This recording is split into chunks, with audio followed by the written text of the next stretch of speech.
Vamos lá, então, pessoal, vamos dar continuidade ao nosso estudo de direito administrativo. Agora, nós vamos estudar um outro tópico aí do seu edital, que é de extrema importância. Nós vamos falar um pouquinho sobre os poderes da administração, ou poderes administrativos. Vem das duas formas e tá certo falar das duas maneiras, tá? Não tem que estar certo ou errado. Os poderes da administração, fazendo uma introdução aqui para vocês entenderem, são instrumentos utilizados pela administração pública para a prática de suas atividades. Eu falo que é como se fosse a força que a administração tem para desempenhar as suas atividades, entendeu? Então, para ela praticar um ato, ela tem que ter uma força, e essa força vem dos poderes. Gosto de fazer uma correlação aqui com os superpoderes do super-herói, sabe? O super-herói, ele, para salvar o mundo, sempre tem um superpoder que ele tem que utilizar. Um é muito forte, o outro corre muito rápido. São poderes que ele tem. A administração, ela também tem esses poderes, essas espécies de poderes, que vão fazer com que ela possa praticar as suas atividades. Beleza? Legal? Então, vamos lá. Outro ponto que a gente vai começar aqui, introduzir aqui no conteúdo. Com relação à classificação desses poderes.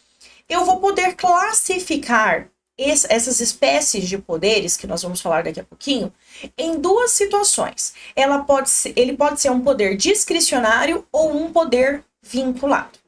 Prof, quais são as espécies de poder que eu tenho? Eu tenho o poder hierárquico, o poder disciplinar, o poder de polícia, tá?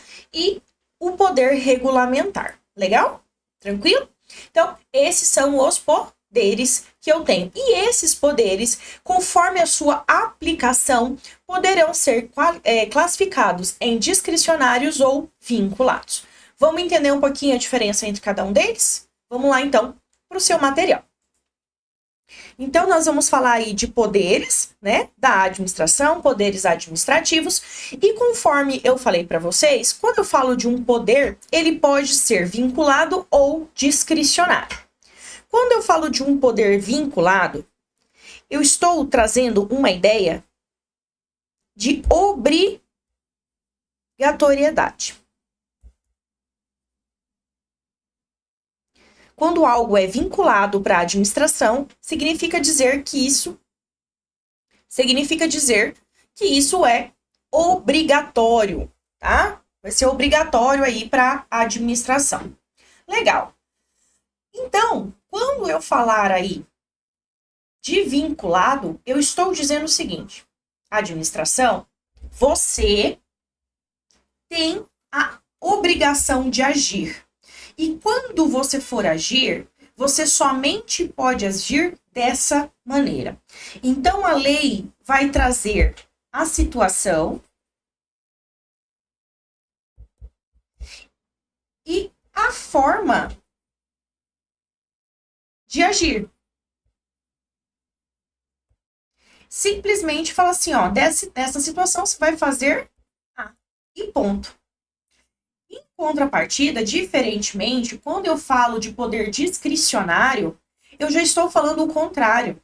Aqui, eu estou dizendo que a administração tem margem de liberdade para decidir. Quando é vinculado, não tem, olha só, sem margem de liberdade. Quando eu falo que algo é discricionário, eu estou dizendo que a administração tem escolhas. Só que essas escolhas não significam, tá, que pode ser qualquer coisa, porque, novamente, eu preciso ter na lei. Então, a lei vai falar a situação e vai trazer para a administração diversas formas de agir.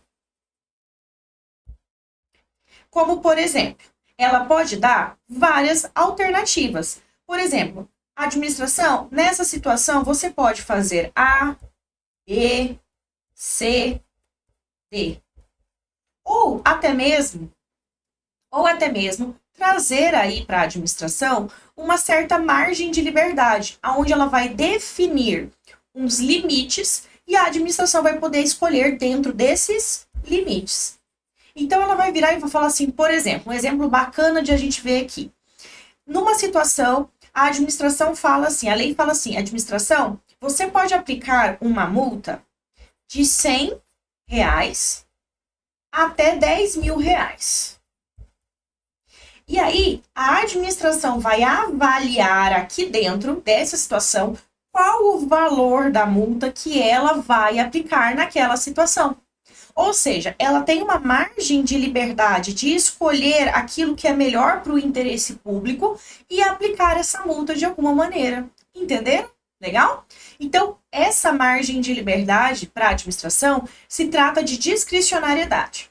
Outro ponto para você lembrar da discricionariedade é entender que quando eu tenho essa margem de liberdade, eu estou fazendo uma coisinha que a gente vai chamar de análise de mérito.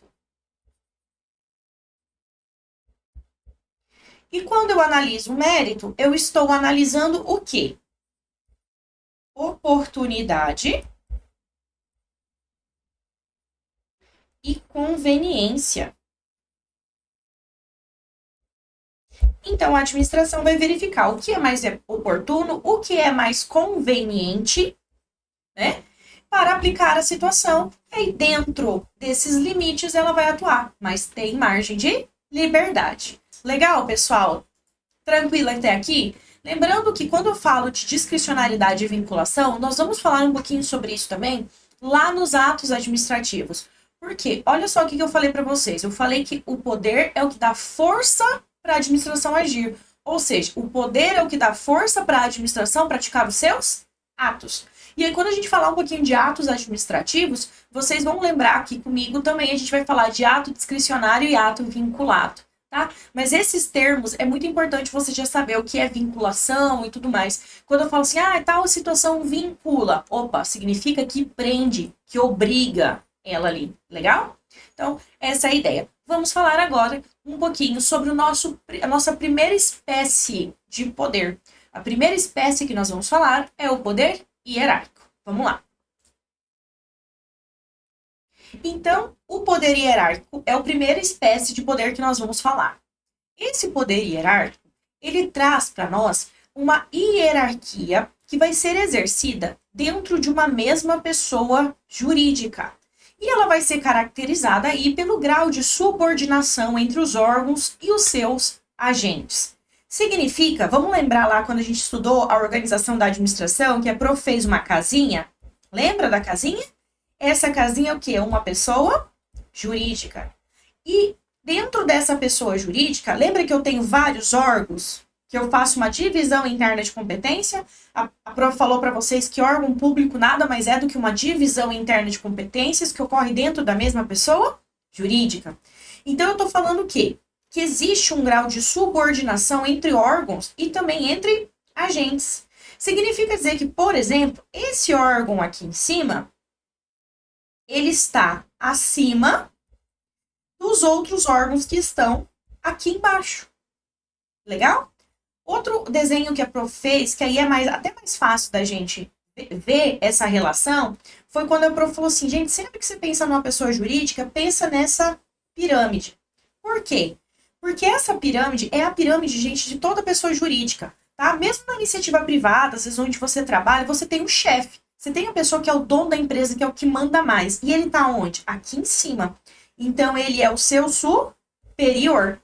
E você tá lá embaixo na pirâmide. Você é o subordinado. Existe, então, essa relação vertical entre o superior e o subordinado. E isso acontece dentro dessa estrutura. Essa mesma relação de subordinação, ela pode acontecer entre os órgãos. Olha só o exemplo que eu dei para vocês quando a gente falou lá da organização. Falei do município. E eu disse que o município, o poder executivo do município, ele pode ser dividido, certo? E ela vai fazer essa divisão interna, como por exemplo em secretarias. Então aqui eu tenho o poder executivo e eu vou dividir esse poder executivo em várias secretarias. Cada secretaria tem a sua própria subdivisão também. E assim eu vou estruturando a minha organização, a minha pessoa jurídica, certo? Da mesma maneira que eu tenho pessoas que são superiores, eu também tenho órgãos, tá? Então, essa é a ideia. Aí, o exemplo que a prof vai dar aqui para vocês, aplicando aí para minha realidade. Eu sou policial civil, certo? Dentro da Polícia Civil, existe o diretor-geral. O diretor-geral da Polícia Civil está acima de mim, Nathalie. Eu sou subordinada a ele. Acima do diretor-geral, eu tenho o secretário de Segurança Pública. Acima do secretário de Segurança Pública, eu tenho o governador do estado.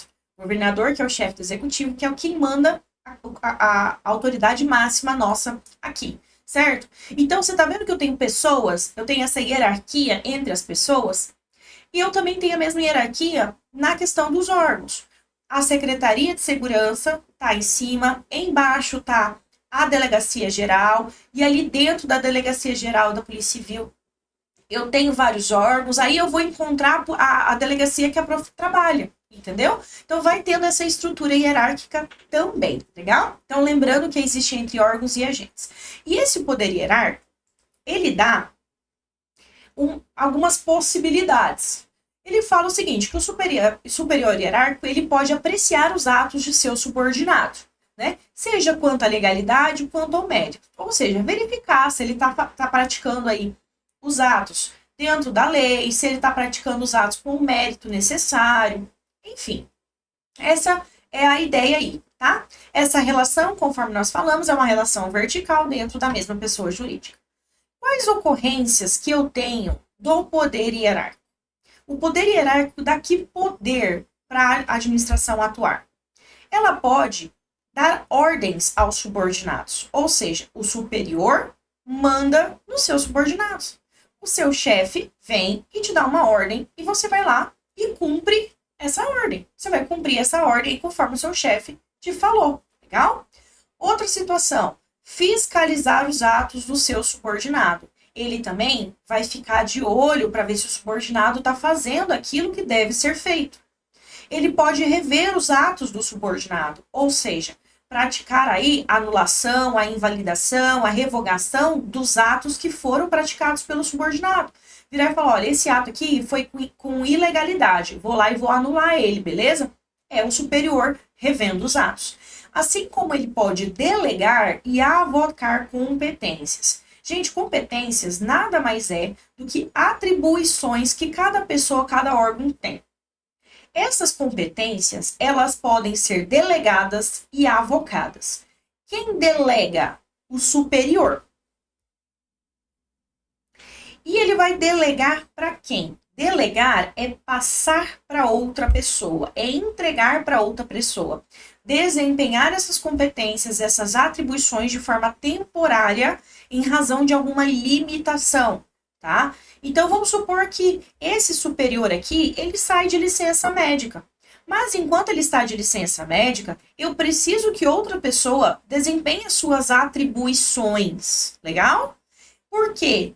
Porque eu tenho aí que continuar praticando esses atos. A administração não pode parar simplesmente porque a pessoa está de atestado, correto? Então, pode ser delegado para outro superior a prática daquele ato. Legal? Bacana. Eu posso também ter a delegação do superior para o subordinado, para a pessoa que está abaixo. O que eu consigo visualizar com esse desenho aqui, gente?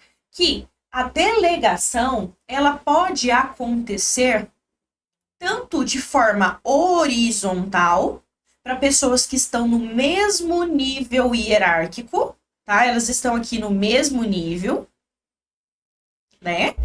Ou então pode ser por subordinado que está abaixo, uma relação vertical. Prof, por que você está falando isso para mim? Porque, meus amores, a avocação é quando o superior, ele pega para si uma atribuição do seu subordinado. E aí aqui, essa relação somente pode ser vertical, onde o superior está tomando daquele que está embaixo, também em razão de uma situação temporária, alguma limitação, alguma questão técnica, enfim, tá? Lembrar que essa delegação, essa vocação, não é tirar da pessoa para sempre, não é tirar a titularidade dessa competência, é apenas a execução temporária por outra pessoa, tá? Então, quando eu falo de avocação, somente de forma vertical, enquanto a delegação, ela pode acontecer de forma vertical ou horizontal. Bacana? Outro ponto que eu quero lembrar com vocês, só para a gente completar aqui esse estudo, que não custa nós recordarmos, gente, hierarquia, a gente falou, as mesmas pessoas jurídicas, em razão, né, dessa subordinação de órgãos, agentes e tudo mais. Só que é sempre bom lembrar que não existe poder hierárquico, não existe hierarquia quando eu estiver tratando entre duas pessoas jurídicas distintas. Lembra das duas casinhas? Então, entre duas pessoas jurídicas não existe hierarquia, tá? Eu não estou falando entre órgãos, estou falando entre duas pessoas. Lembra que a administração direta não manda na indireta. Não existe hierarquia entre essas duas pessoas. É a mesma coisa que você falar assim, que a farmácia que tem ali na sua casa mandaria na sorveteria que tem do lado. Não manda, porque são duas pessoas jurídicas distintas. Legal? Outra situação que não existe hierarquia. Não existe hierarquia entre os três poderes da República.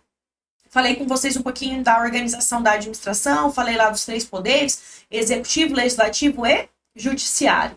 Esses poderes, um não é mais forte que o outro, um não manda no outro. Cada um tem a sua competência, sua atividade e ponto. Eles trabalham em cooperação. Cada um tem a sua independência, cada um cuida de si, né? E claro, um faz ali, fica de olho no que o outro está fazendo, por conta lá dos freios e contrapesos, que você estuda lá no direito constitucional, tá? Mas isso não falar que, por exemplo, o executivo manda mais que o legislativo. Não. Cada um tem as suas funções aí, não tem hierarquia. E outra situação que não custa a gente lembrar, em que não existe hierarquia, quando eu falo do Estado com o particular, tá? Lembra, o Estado não manda no particular, não existe hierarquia.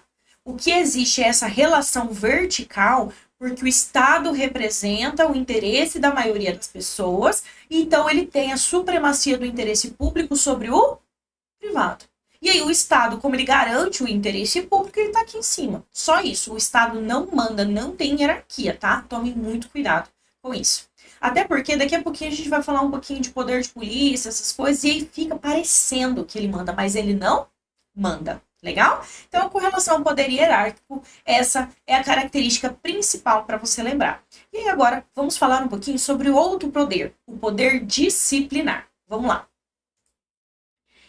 Então, eu tenho também a minha segunda espécie de poder, que é o poder disciplinar.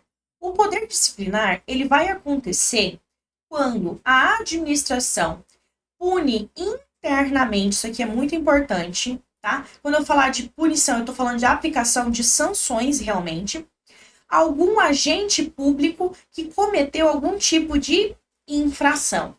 Tá? Então, aqui eu tenho, por exemplo, o processo administrativo disciplinar, o PAD, né? O procedimento administrativo disciplinar, que é instaurado para que a administração possa punir um agente que praticou algum tipo de infração aí disciplinar de alguma maneira, tá? Então, olha o que o próprio nome diz, processo administrativo disciplinar. Ele acontece com base no poder disciplinar.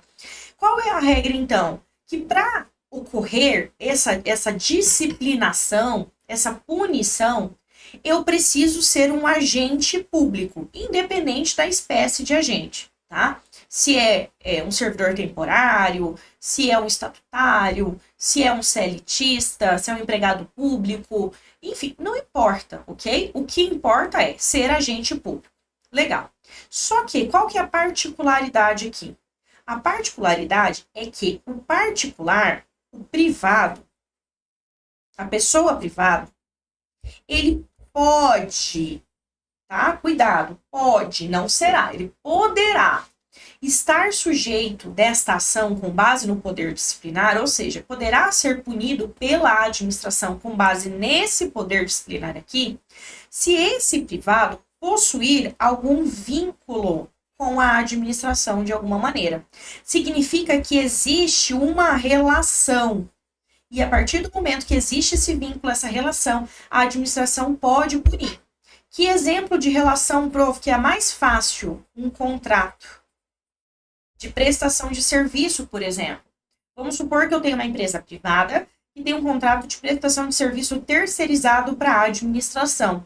E como empresa, eu deixo de cumprir alguma cláusula do contrato, ou seja, pratiquei uma infração, e a administração pode me punir, como por exemplo, ela pode aplicar uma multa porque eu não cumpri essa cláusula contratual.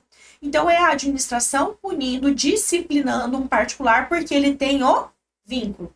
Por que eu estou batendo bastante em cima disso aqui, pessoal? Porque eu vou falar agora com vocês de um outro poder, que é o poder de polícia. E, na verdade, o particular, ele é punido pela administração com base no poder de polícia. Essa é a regra.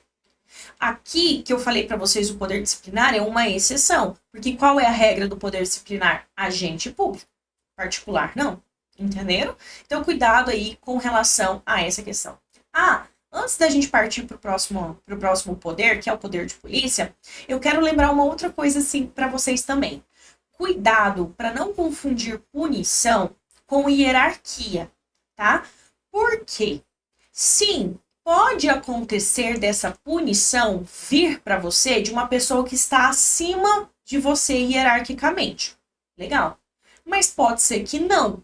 Então, essa disciplina, essa punição, ela está vinculada ao poder disciplinar diretamente e não ao poder hierárquico. Só que, olha o que eu estou falando, a punição deriva diretamente do poder disciplinar. Mas pode ter vinculação com o poder hierárquico? Pode. Lembra que eu falei que às vezes vem de cima e pune você. Então, a doutrina ela fala que indiretamente ela vem do poder hierárquico, tá? Indiretamente, ou seja, não de forma imediata. De forma imediata vem do poder hierárquico. Mas a regra, de forma imediata, de forma direta, é do poder disciplinar essa punição, ok? Cuidado aí com isso aí, já foi peguinho em prova, achei por bem lembrar aqui com vocês, legal? Então, vamos falar um pouquinho do poder de polícia. Poder de polícia. Aqui, meu amor, o agente, a pessoa que sofre a ação da administração, é o particular. Então, aqui eu tenho a administração vindo limitar ou disciplinar, ou seja, trazer uma limitação, limites, ou disciplinar, trazer regras para que o particular usufrua dos seus direitos, interesses ou liberdades. E essas limitações, essa disciplina, ela é limitada do particular em razão do interesse da coletividade. Esse poder de polícia, ele também é chamado de polícia administrativa. Cuidado para não confundir com a polícia judiciária. Tá? A polícia judiciária é aquela que pratica investigações criminais, ok? Mas a polícia administrativa, ela corre no âmbito administrativo, tá bom? Cuidado com isso, não confundir uma coisa é uma coisa, outra coisa é outra coisa. Inclusive, essa diferença já foi objeto de questão discursiva, viu? Uma prova da Polícia Civil, se eu não me engano, do Ceará, Sergipe, não lembro. Eu sei que foi do Nordeste, tá? E aí a discursiva ela era específica, de um tema específico, e colocaram aí para o candidato falar a diferença entre polícia administrativa e polícia judiciária. Então, ele tinha que falar o que a polícia judiciária fazia e falar da polícia administrativa, que é nada mais, nada menos que a aplicação do poder de polícia dentro da administração pública, onde a administração vai limitar, disciplinar direitos, interesses, liberdades de um particular em razão de um interesse coletivo. Tá? Essas ações, elas alcançam particulares em geral. Aqui não preciso necessariamente ter um vínculo igual na situação anterior que nós falamos. Prof, você pode me dar um exemplo, por favor, dessa situação? Posso te dar um exemplo. Quando a administração pública, ela vai lá e limita uma velocidade de uma via pública, ela coloca lá assim, ó, nessa via pública pode trafegar com no máximo 40 km por hora. Ela está limitando um direito seu como particular de andar na velocidade que você quer. Porque você tem liberdade. Lembra que o particular ele pode fazer tudo, exceto que a lei proíbe? Então, o particular poderia andar a 200 km por hora se ele quiser. Só que a lei veio disciplinando que não poderia, e naquela rua específica a administração falou: ó, não, aqui 40 km. Em razão de um interesse coletivo, por exemplo, de segurança no trânsito. Legal? Então, às vezes, eles notaram que ali era um local com um tráfego muito intenso de pedestres e uma via muito rápida, não dava tempo de evitar acidentes e tudo mais, e decidiram diminuir aí essa velocidade. Legal? Então, esse é um exemplo prático do poder de polícia, tá? O poder de polícia tem um outro ponto. Por quê? Ele se divide, conforme a doutrina, em 4 ciclos. Quando eu falo em 4 ciclos, gente, é na ideia de partes, tá? E não que necessariamente um é consequência do outro. Primeira parte aqui é a ordem de polícia, que nada mais é do que as regras. Ok? O segundo são os consentimentos de polícia, que nada mais são do que as autorizações. Autorização em sentido amplo. A autorização em sentido amplo. Eu também tenho fiscalização, que é quando a administração fica de olho para ver se você está cometendo alguma irregularidade ou não, né? Ela fica ali de olho em você para ver se você está cometendo alguma irregularidade, né? E aqui eu tenho também a sanção, que nada mais é do que punir, caso eu não esteja cumprindo aí as regras conforme ela estipulou. Vou dar um exemplo para vocês de ordem de polícia. Para dirigir veículo automotor, eu preciso ter uma CNH. Isso é uma ordem, é uma regra. Só que para eu ter a minha CNH, eu tenho que ir lá e pedir para a administração, aonde eu faço tudo certinho, os exames, faço as provas e tudo mais. E a partir daquele momento, a administração dá a sua autorização. Ela consente que eu possa dirigir veículos automotores. É um consentimento. E isso acontece com base no poder de polícia. É uma segunda vertente aqui, né? Segunda parte. Aí, a partir daquele momento, a administração, ela passa a me fiscalizar. Tanto que, se eu cometo alguma irregularidade, o que a administração faz? Ela vem e me pune. Ela não vai me punir? Ela pode colocar uma pontuação, pode aplicar multas, né? Então, eu estacionei no local irregular. Opa! A administração vai lá com o fiscal de trânsito e dá uma multa para mim lá. Fala, opa, não pode. Tô dirigindo, mexendo no celular. Vem um radar lá que tira fotinho, tira uma fotinho me fiscalizando. Vai e me multa. Legal? Entenderam? Esse é o exemplo melhor para a gente ver o poder de polícia no nosso dia a dia. Gente, praticamente tudo que a administração faz, ela faz com base no poder de polícia. Quando ela se relaciona com nós, sabe? Comigo, com você, como um particular. É praticamente tudo com base no poder de polícia. Tudo que você pede para a administração, de alguma maneira, é um consentimento.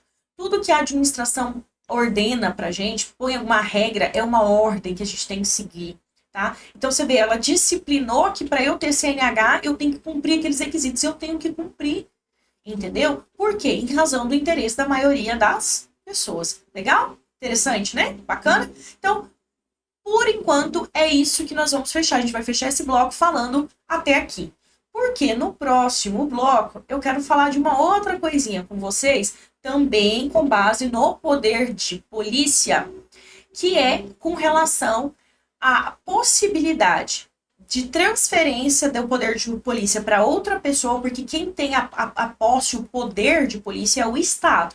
Mas ela pode transferir esse poder. E aí o STF definiu para quem poderia, quem não poderia. Eu quero ler junto com vocês essa tese de repercussão geral do STF. E aí depois nós vamos falar também sobre alguns atributos do poder de polícia, ou seja, algumas características que o poder de polícia tem. O poder de polícia é muito explorado em prova por conta disso, sabe? Porque ele tem muito onde mexer, o que falar, o que brincar com o concurseiro. Legal? Então, não sai daí não, que no próximo bloco nós vamos falar aí sobre essa tese de repercussão geral do STF e sobre também os atributos do poder de polícia.